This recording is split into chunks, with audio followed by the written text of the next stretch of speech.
Benoît, le grand maestro de N'oubliez pas les paroles, fait son coming out dans Quelle époque? Vous bloquez ce coming out. Invité sur le plateau de Quelle époque, samedi 1er mars, le désormais emblématique maestro de N'oubliez pas les paroles, Benoît Salmon, s'est livré sur son parcours dans l'émission. Au cours de cette conversation, le Nantais s'est également dévoilé sur sa vie sentimentale. Benoît Salmon est l'un des maestros incontestables de N'oubliez pas les paroles. À 31 ans, le Nantais s'est imposé grâce à ses 111 victoires et 746,000 € remportés. Malheureusement, une chanson de Daniel Balavoine aura eu raison de lui. Le candidat a donc dû céder sa place. Un long parcours retracé samedi 1er mars dans l'émission Quelle époque? Sur France 2 où Benoît a pu s'exprimer et a notamment donné quelques détails sur sa vie privée.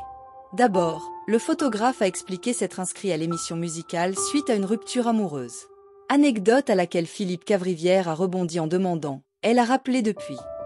Avec à peine une seconde d'hésitation, l'ancien maestro a répondu « Il du coup ». Révisez vos fiches, a alors rétorqué Léa Salamé. Une situation que Benoît a dédramatisée en ajoutant « Mais ça n'a jamais été dit donc voilà je fais mon coming out ici, c'est marrant ». Benoît était en couple avec Corentin. Quand on lui demande quel était le prénom de ce fameux ex, Benoît répond Corentin.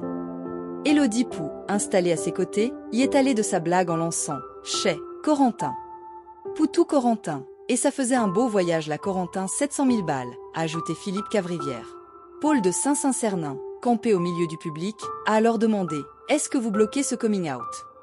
En riant, Benoît a lâché « Seulement si tout le public fait « Oh », comme celui de N'oubliez pas les paroles a l'habitude de le faire.